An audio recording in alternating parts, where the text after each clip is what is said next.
الله أكبر.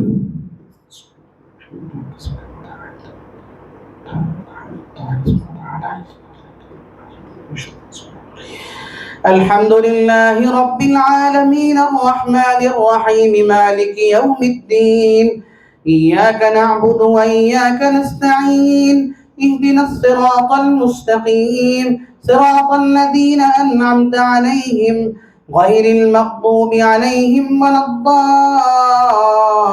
الضالين. قل أوحي إلي أنه استمع نفر من الجن فقالوا إنا سمعنا قرآنا عجبا يهدي إلى الرشد فآمنا به ولن نشرك بربنا أحدا وأنه تعالى جد ربنا ما اتخذ صاحبة ولا ولدا وأنه كان يقول سفيهنا على الله شططا وأنا ظننا أن لن تقول الإنس والجن على الله كذبا وأنه كان رجال من الإنس يعوذون برجال من الجن فزادوهم رهقا وأنهم ظنوا كما ظننتم أن لن يبعث الله أحدا وأنا لمسنا السماء فوجدناها ملئت حرسا شديدا وشهبا وأنا كنا نقعد منها مقاعد للسمع فمن يستمع الآن يجد له شهابا رصدا وأنا لا ندري أشر أريد بمن في الأرض أم أراد بهم ربهم رشدا وأنا منا الصالحون منا دون ذلك كنا طرائق قددا وأنا ظننا أن لن نعجز الله في الأرض ولن نعجزه هربا وأنا لما سمعنا الهدى آمنا به فمن يؤمن بربه فلا يخاف بخسا ولا رهقا وأنا منا المسلمون ومنا القاسطون فمن أسلم فأولئك تحروا رشدا وأن لو استقاموا على الطريقة لأسقيناهم ماء غدقا وأنا منا المسلمون ومنا القاسطون فمن أسلم فأولئك تحروا رشدا وأما القاسطون فكانوا لجهنم حطبا وأن لو استقاموا على الطريقة لأسقيناهم ماء غدقا لنفتنهم فيه ومن يعرض عن ذكر ربه يسلكه عذابا صعدا وأن المساجد لله فلا تدعوا مع الله أحدا وأنه لما قام عبد الله يدعوه كانوا يكونون عليه لبدا قل إنما أدعو ربي ولا أشرك به أحدا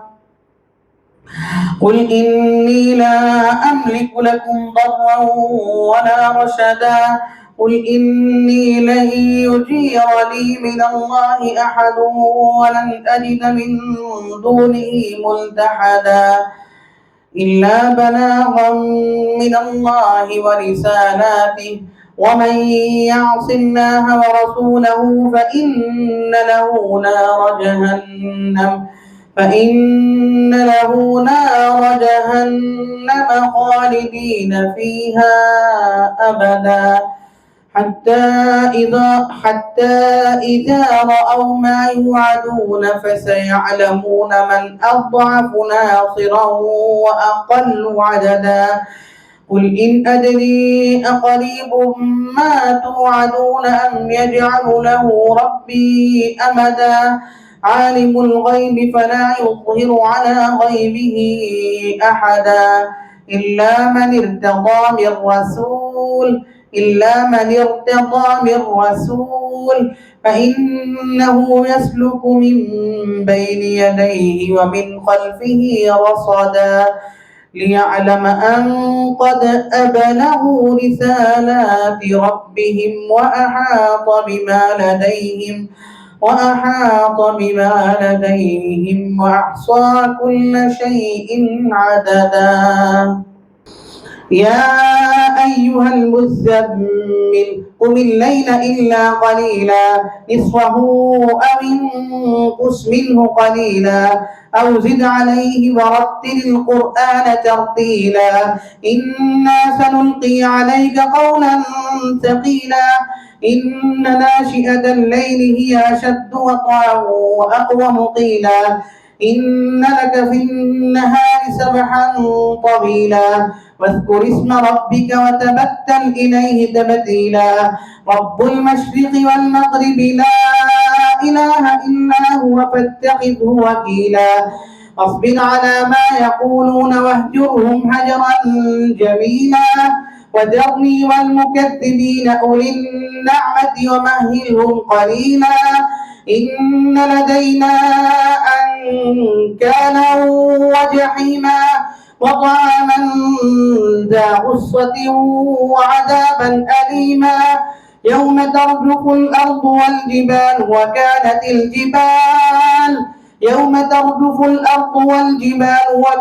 الجبال كثيبا مهيلا إنا أرسلنا إليكم رسولا شاهدا عليكم كما أرسلنا إلى فرعون رسولا فعصى فرعون الرسول فأخذناه أخذا وبيلا فكيف تتقون إن كفرتم يوما يجعل الولدان شيبا السماء منفطر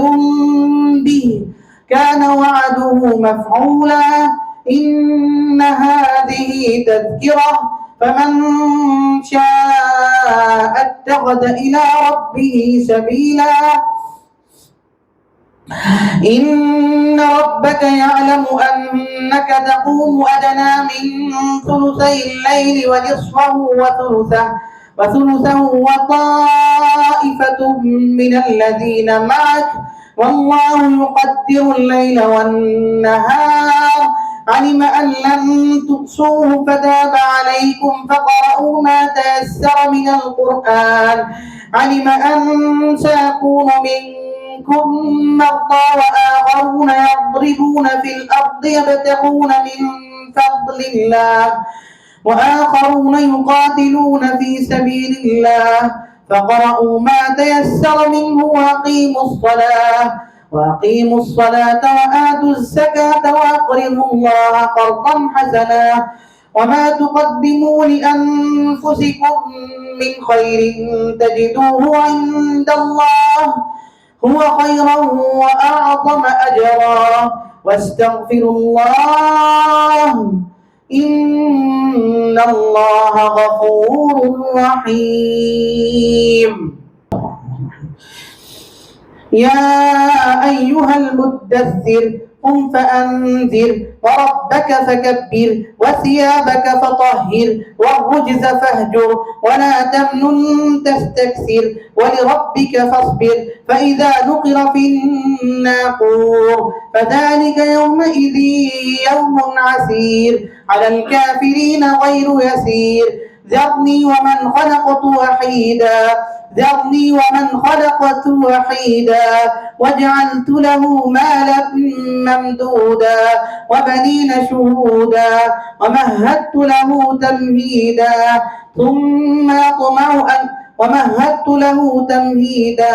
ثم يطمع أن أزيد كلا إنه كان لآياتنا عنيدا سنرهقه صعودا إنه فكر وقدر فقتل كيف قدر ثم قتل كيف قدر ثم نذر ثم عبس وبسر ثم أدبر واستكبر فقال إن هذا إلا سحر يؤثر إن هذا إلا قول البشر سأصليه سقر وما أدراك ما سقر لا تبقي ولا تذر لواحة للبشر عليها 19 وما جعلنا أصحاب النار إلا ملائكة وما جعلنا عدتهم إلا فتنة للذين كفروا ليستيقن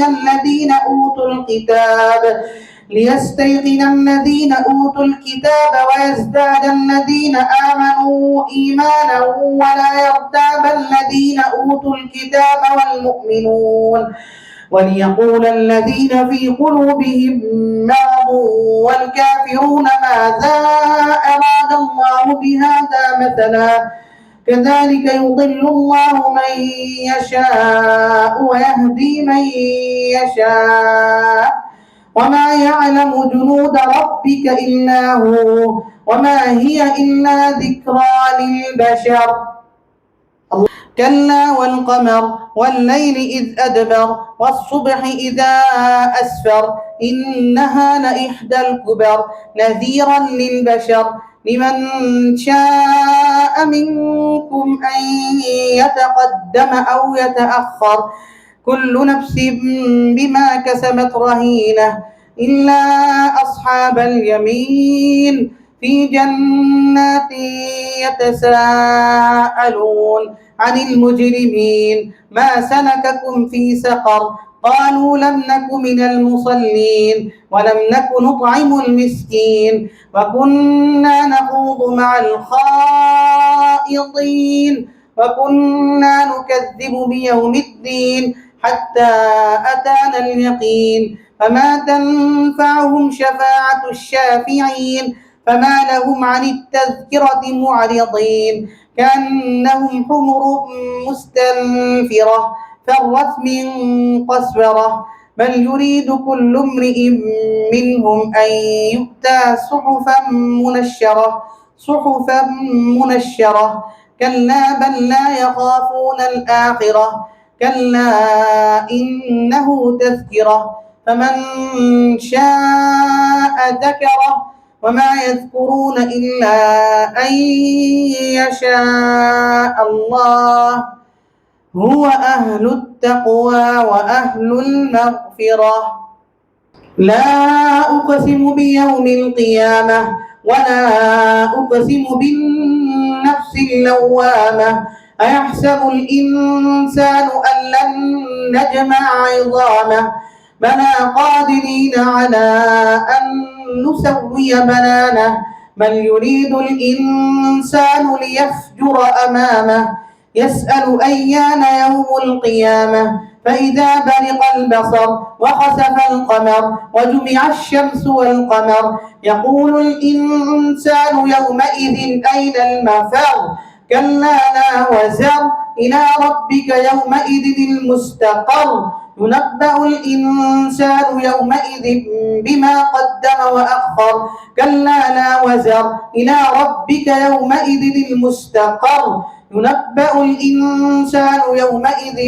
بما قدم وأخر بل الإنسان على نفسه بصيرة ولو ألقى معاذيره لا تحرك به لسانك لتعجل به إن علينا جمعه وقرآنه فإذا قرأناه فاتبع قرآنه ثم إن علينا بيانه كلا بل تحبون العاجلة وتذرون الآخرة وجوه يومئذ ناظرة إلى ربها ناظرة ووجوه يومئذ باسرة تظن أن يفعل بها فاقرة كلا إذا بلغت التراقي وقيل من راق وظن أنه الفراق والتفت الساق بالساق إلى ربك يومئذ المساق فلا صدق ولا صلى ولكن كذب وتولى ثم ذهب إلى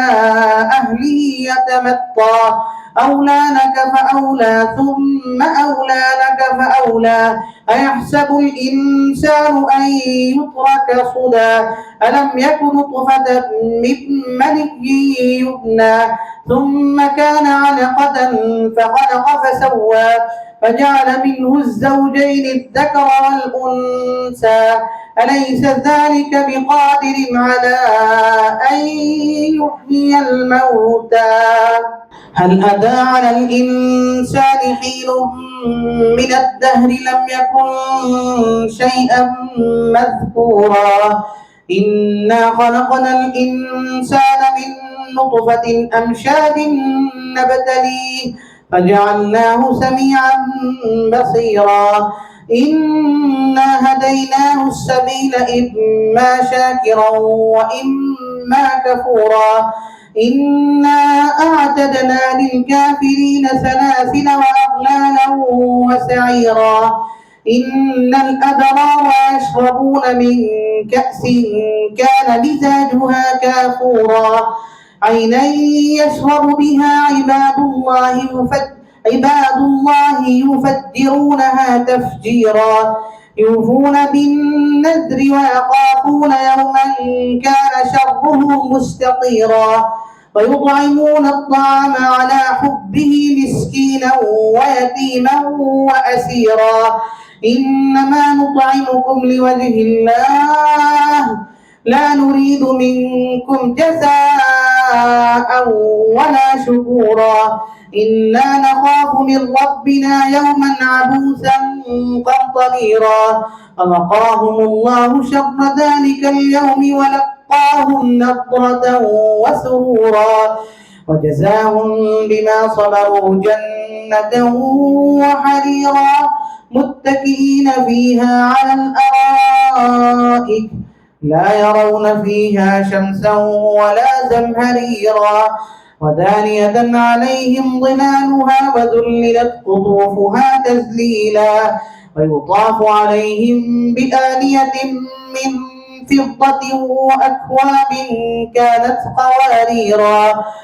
قوارير من فضة قدروها تقديرا ويسقون فيها كأسا كان مزاجها زنجبيلا عينا فيها تسمى سلسبيلا ويطوف عليهم ولدان مخلدون إذا رأيتهم حسبتهم لؤلؤا منصورا وإذا رأيت ثم رأيت نعيما وملكا كبيرا عاليهم ثياب سندس خضر واستبرق ويطوف عليهم ولدان مخلدون إذا رأيتهم حسبتهم لؤلؤا منصورا وإذا رأيت ثم رأيت نعيما وملكا كبيرا عاليهم ثياب سندس خضر واستبرق وحلوا أسابر من فضة وسقاهم ربهم شرابا طهورا إن هذا كان لكم جزاء وكان سعيكم مشكورا إنا نحن نزلنا عليك القرآن تنزيلا فاصبر لحكم ربك ولا تطع منهم آثما أو كفورا واذكر اسم ربك بكرة وأصيلا ومن الليل فاسجد له وسبحه ليلا طويلا إن هؤلاء يحبون العاجلة ويذرون وراءهم يوما ثقيلا نحن خلقناهم وشددنا أسرهم وإذا شئنا بدلنا أمثالهم تبديلا إن هذه تذكرة فمن شاء اتخذ إلى ربه سبيلا وما تشاءون إلا أن يشاء الله إن إن الله كان عليما حكيما يدخل من يشاء في رحمته والظالمين أعد لهم عذابا أليما ويطوف عليهم ولدان مخلدون إذا رأيتهم حسبتهم لؤلؤا منثورا والمرسلات عرفا فالعاصفات عصفا والناشرات نشرا فالفارقات فرقا فالملقيات ذكرا عذرا أو نذرا إنما توعدون لواقع فإذا النجوم طمست وإذا السماء فرجت وإذا الجبال نصفت وإذا الرسل أقدت لأي يوم أجلت ليوم الفصل وما أدراك ما يوم الفصل ويل يومئذ للمكذبين ألم نهلك الأولين ثم نتبعهم الآخرين كذلك نفعل بالمجرمين ويل يومئذ للمكذبين ألم نخلقكم من ماء مهين فجعلناه في قرار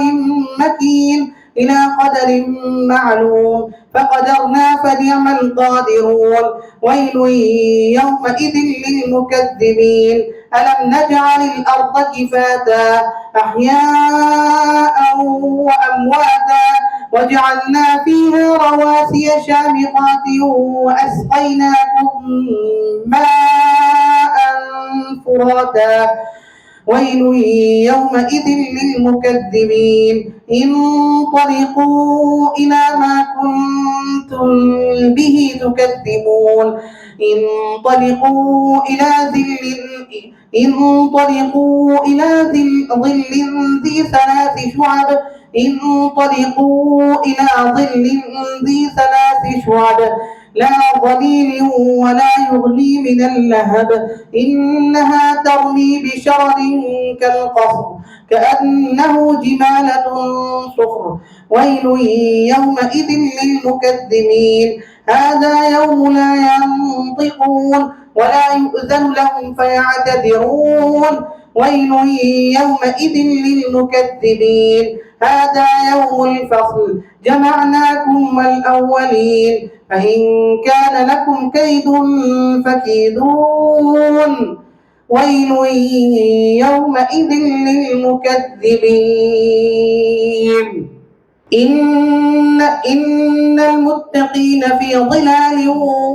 وعيون وفواكه مما يشتهون كلوا واشربوا هنيئا بما كنتم تعملون إنا كذلك نجزي المحسنين ويل يومئذ للمكذبين كلوا وتمتعوا قليلا إنكم مجرمون ويل يومئذ للمكذبين وإذا قيل لهم اركعوا لا يركعون ويل يومئذ للمكذبين فبأي حديث بعده يؤمنون